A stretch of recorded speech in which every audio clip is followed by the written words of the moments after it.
Across the country, empty properties that could be homes are just waiting to be brought back into use. I'll be finding out why and what you need to do to rescue a house for yourself.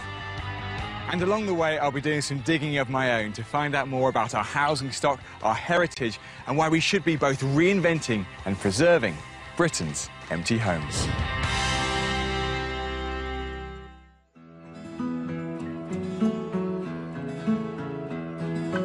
Renovating an empty home can be a life-changing experience. You'll need the ability to visualise potential where others only see problems. But if you can do that, then taking on one of these buildings can be truly rewarding.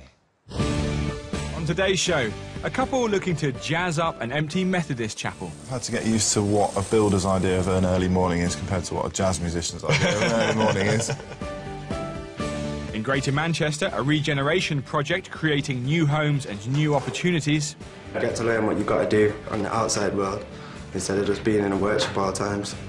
And we follow an empty property officer on a mission to fix a home and a community. One evening I actually came home and there were some youths in the garden and they actually threatened me. In Armley, Leeds, professional jazz musicians Simon and Kari always dreamt of renovating a classic Yorkshire sandstone building. And it was music to their ears when this former Methodist chapel came on the market. I've been wanting to do something like this for as long as I can remember. Yeah. You know, somewhere where we completely put our own stamp on it. We always knew when we were looking at this property that we could clean it up and get that beautiful sandstone colour out again. We were walking around saying, we can do this. This is something we can take on.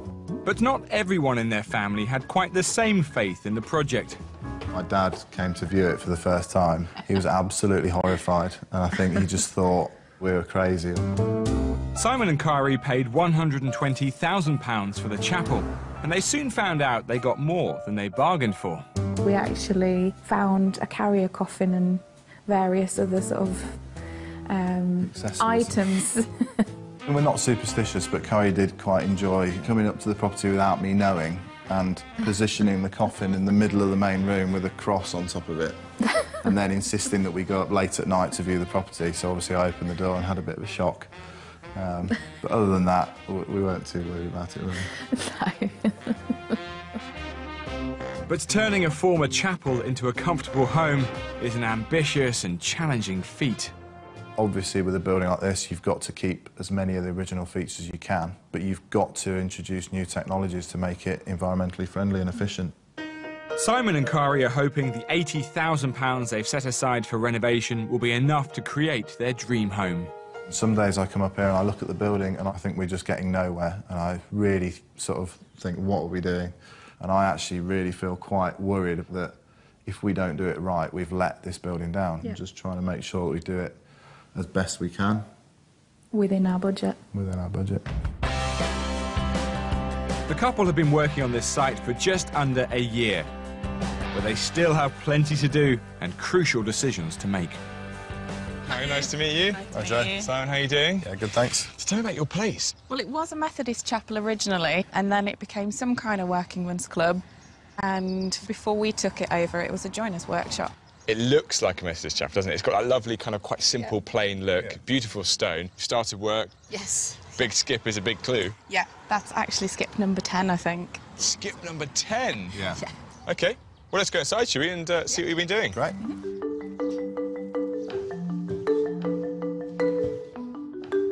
It's an incredible space. So what was it like when you saw it for the first time?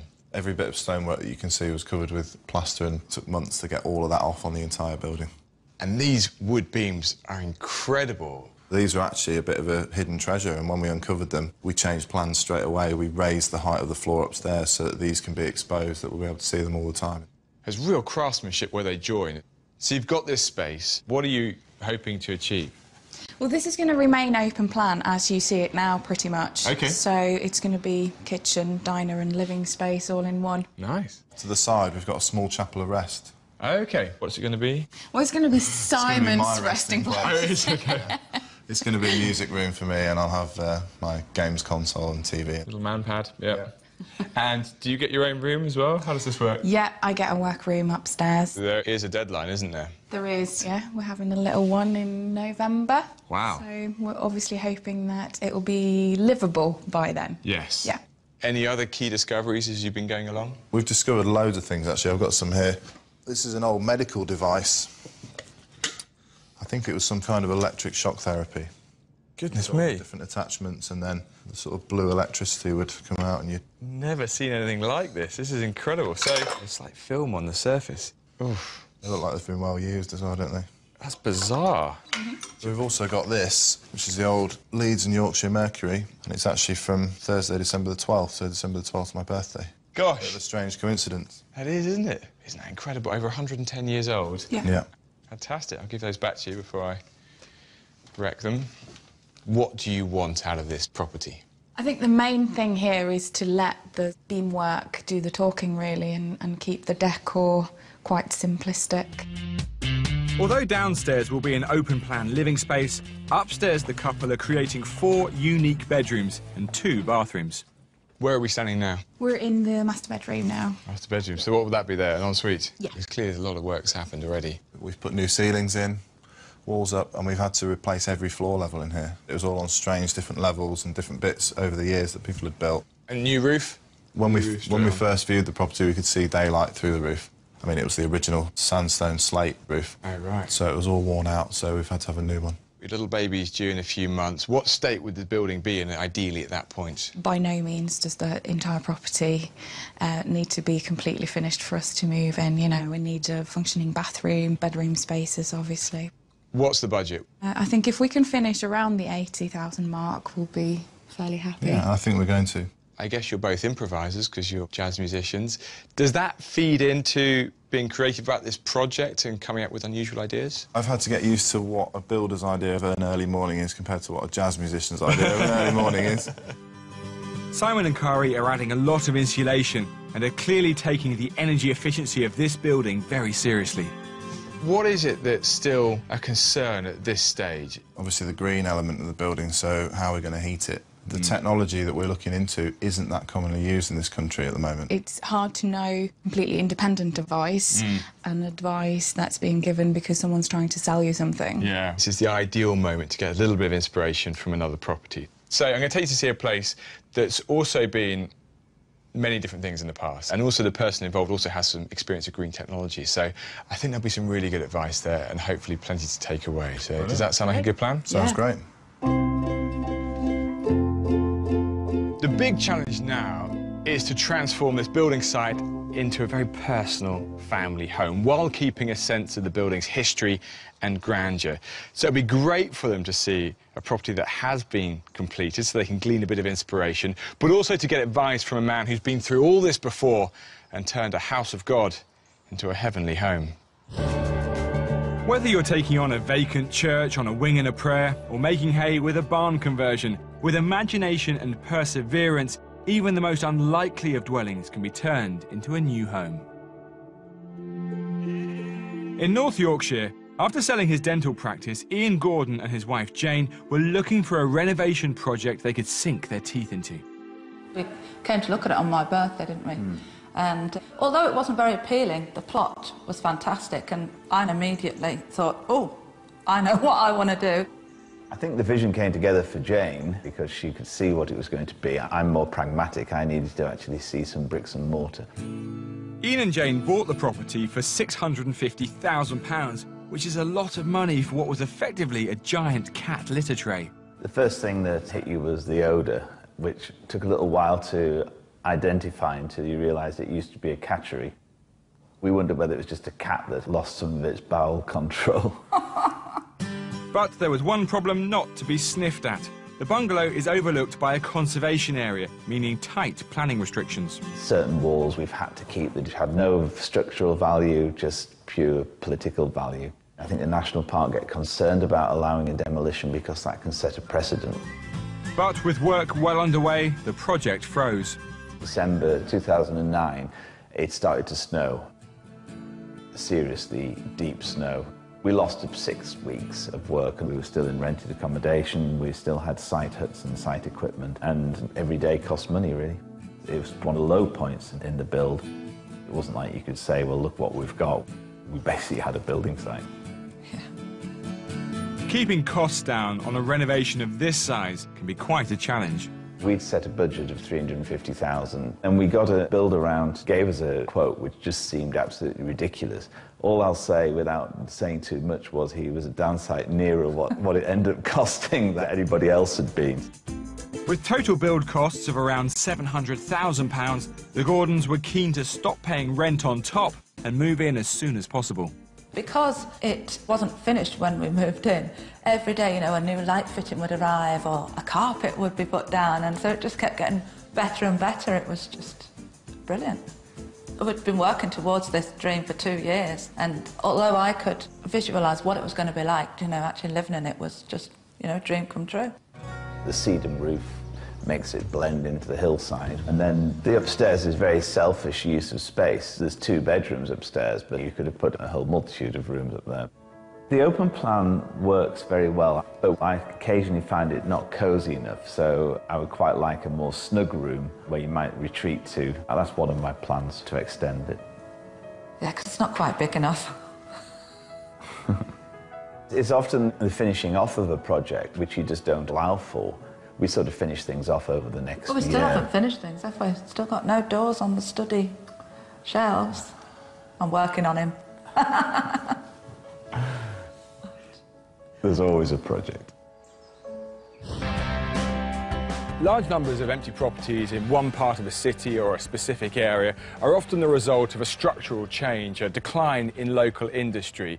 Now, Manchester had a housing boom during the Industrial Revolution, but now the area of Openshaw has empty properties dotted on virtually every street.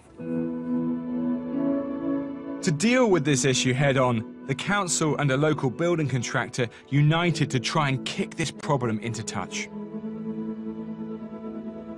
With 27 properties to tackle, Stephen Weir is determined that families should live in these homes once again.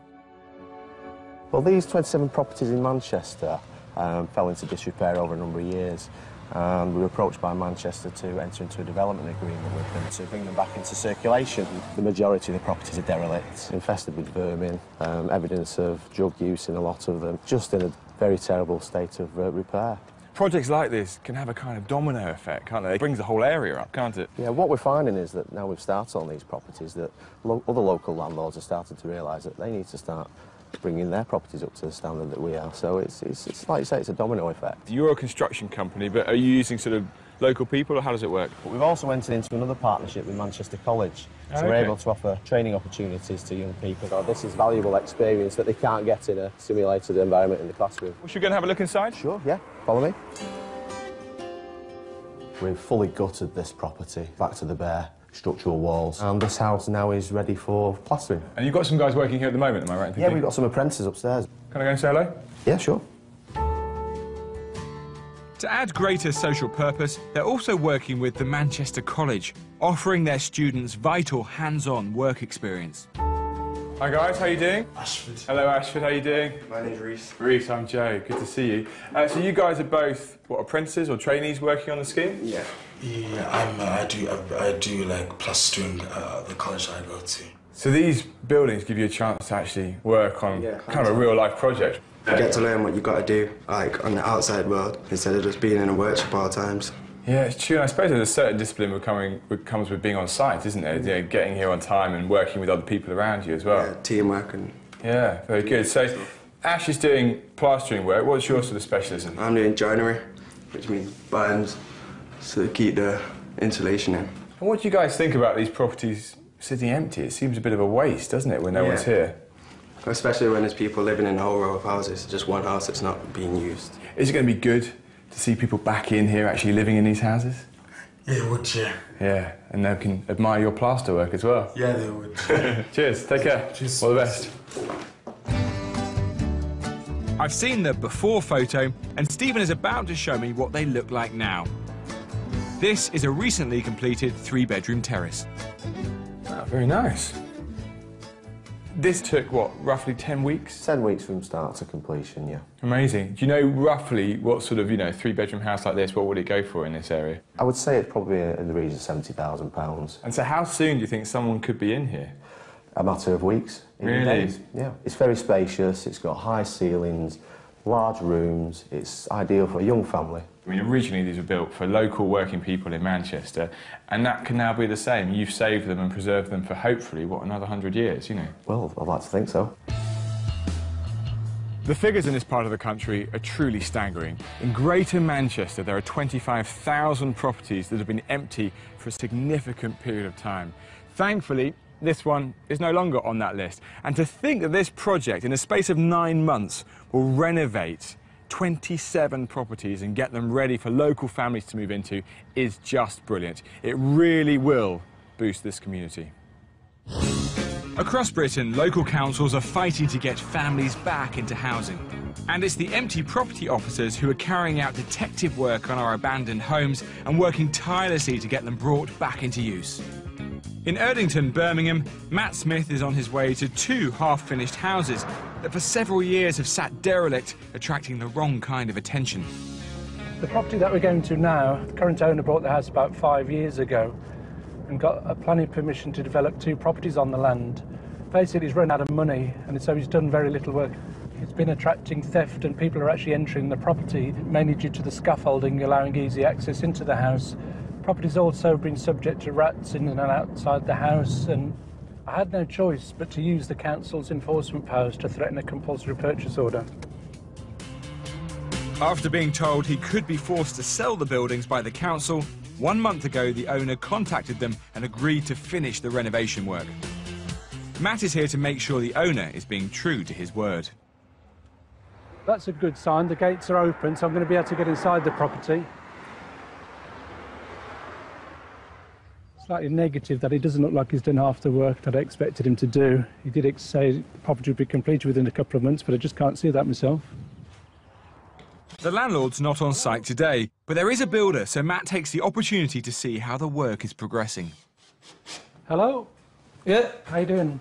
Matt Smith from Birmingham City Council. Good to see you. Nice to meet you, sir. How you getting on? Yeah, it's okay. Yeah? Do you want to show us some of the work that you've been doing? Let's go, I'll show you the bedrooms. Only once Matt's inside the building can he assess its true condition. Show you the bedroom as well. We try now the plasterboard. Yeah. Oh, you've been doing some roof work as well, yeah? Yeah, the roof is complete now. That's pretty good, isn't it? So I'm looking inside. Obviously, there's so much work that I can see being done. Just outside, From outside, you cannot see. No. How long is it going to be before you finish this house? About 4 weeks. OK, can you show us the roof in the other property as well? Yeah, all right. Let's go, mate. We have to go down. The existing house is nearing completion, and although the new build next door is further off, work is well underway. And where's the staircase here then? The stairs we build here. Oh, you're just going to put the stairs there? OK. Yeah, we will going like this all around up. All the roof is done. So you've had to put felt on it as well? Yeah, it's all farted, yeah. Yeah. Yeah, that's really good work, isn't it? Yeah. It's going to be great, yeah? Yeah, all right. Nice Brilliant. Nice one. See you again. Yeah, bye.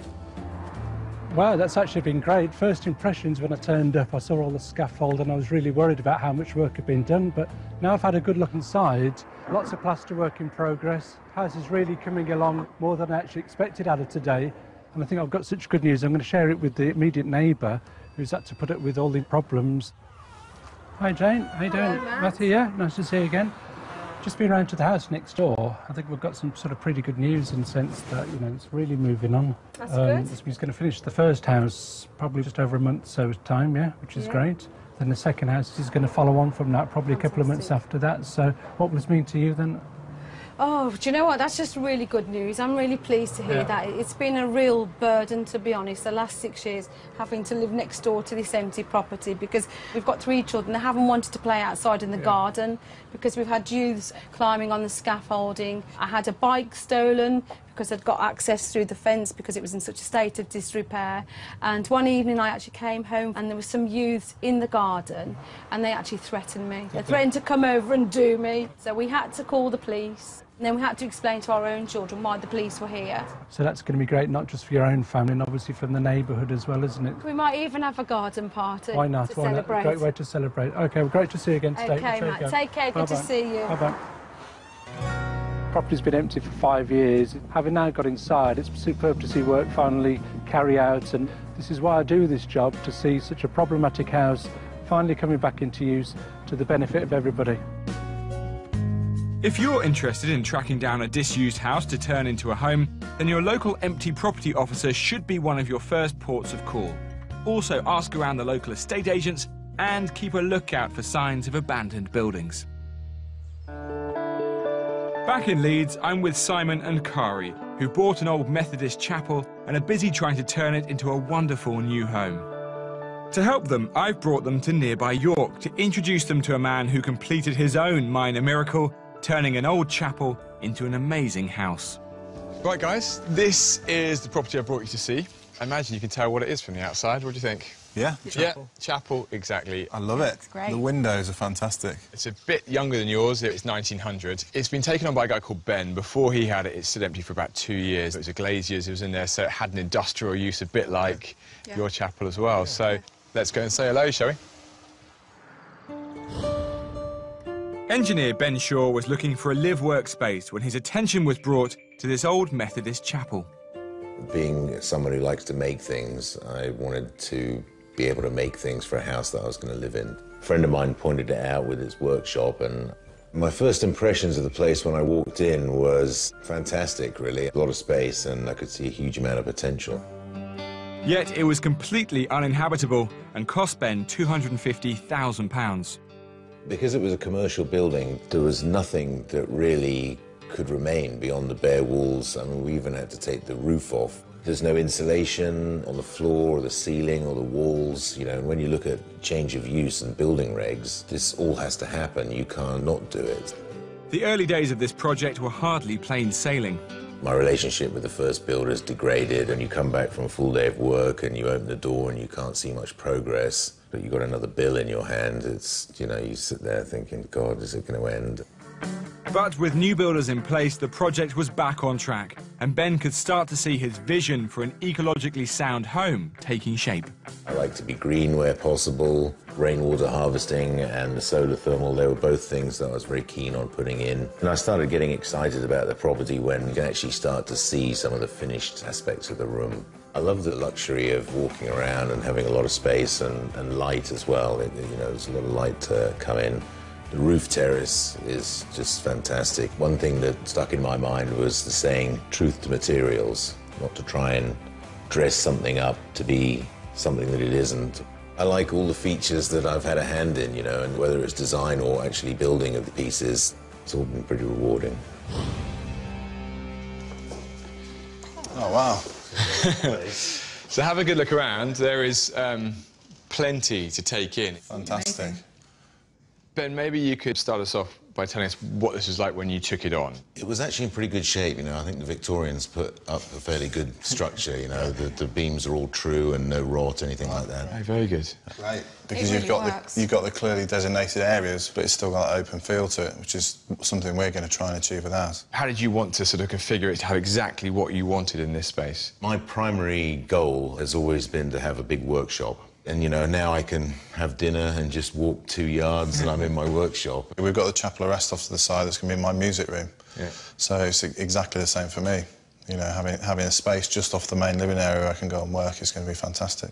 And you're going to be creating a kitchen from scratch. I mean, what do you make of what you see there? The concrete worktops are fantastic. That's something we decided on early on, wasn't it, that we wanted? Yeah. But we thought that cost might make it impossible.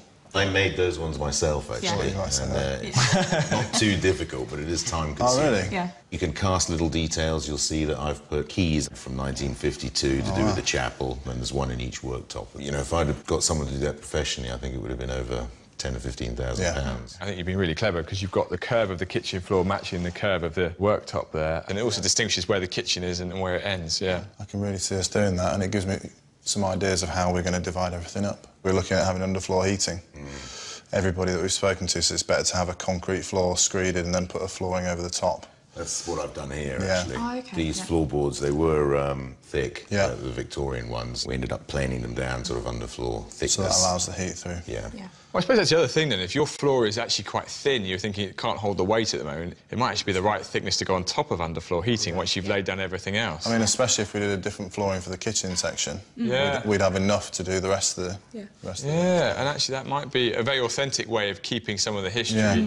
It's been difficult for me to visualise how we're going to make that work, you know, combining old and new and making it a success, but you can see straight away that it does work really well. I'm curious to find out what this is, actually. Yeah? Would you like to have a look? Yeah, definitely.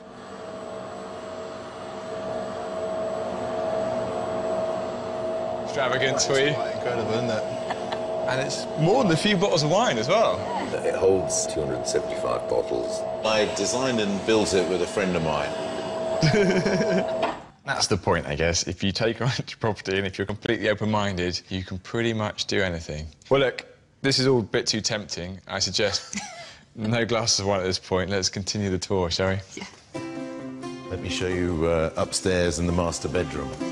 So did you design these stairs yourself? Yes, I had a friend help me who does that for a living. They look fantastic. So we can see up here the ceiling, the wood goes the whole length of the building, and that's all original. Yeah, it was one of the features that really stood out immediately I walked into the property. It was covered in a dark varnish and the workshop was painted white, but we wanted to sandblast them and bring them back up to their natural colour. You guys want to make your building as environmentally friendly as possible. Is that an aim you had? Is that something you've managed to achieve? Yeah, I've tried to put a lot of green emphasis into the build. The entire roof system runs off into a large underground 5,000-litre tank. Wow. Clean it and supply it back again to the house. These guys are thinking about, you know, air source heat pumps. How do you power this property? Are you on gas or...? I am on gas, yeah. I did do a lot of thinking about it. Being green is expensive these days. Gas boilers are still very, very cheap in comparison. Everyone we spoke to gave us a different opinion on air source heat pumps. Stuff I've read suggests that gas boilers can be just as efficient as the air source heat pumps. I don't doubt it. That's the same problem I had, is some sort of clarification. Who do you trust? What information do you believe? Sometimes when I'm up at the building site and looking at all the jobs that need doing, it can become a bit overwhelming. Even small details and think they're going to take a week to do. Is that something you found? Did you try not to worry too much about the small details and think that it will take care of itself? I think it's a project that never finishes. You'll constantly be looking to do little bits and pieces. Yeah. Brilliant. Well, it's amazing to see you around, and I think it's a very close match to what you're dealing with, so I hope it's been really useful. But thanks for your time and for your advice as well. My pleasure. Thanks very much. Thank you. Has today been useful? Absolutely. Massively useful, yeah. Just to see the old mixed with the new really come to life. For me, I think the wood here gives the property particular warmth. Yeah. Yes. If you can keep any of that wood floor or little things like that, that might be worth considering, do you think? Yeah. Look, good luck with it. It's a really unique property. Thank you. The best bit is I can see how excited you guys are with it. Yeah, a good boost for us, wasn't it? It's something really positive and, you know, especially the stage we're at, we need that enthusiasm to keep going, and I think this has definitely been that for us, so Yeah. really useful. Best of luck with it. Great. Thank you. Thanks very much. I'm really pleased that Simon and Cara could see this place today. Yes, they're already well into their own project, but it never hurts to have a bit more inspiration, to see how someone else has used a space. And also, I think it'll really give them confidence to play with their ideas, to be bold, and to do everything they want to make it a very personal home for them. So I know they've got a lot of work ahead of them, but I've got a very good feeling they'll be finished in time, so they've got a lovely home when the baby arrives. What actually happened? A Panorama special investigates the real story of last year's murder in the Alps, tonight on BBC One at 9 o'clock. Next, some unusual Russian dolls go under the hammer in Bargain Hunt.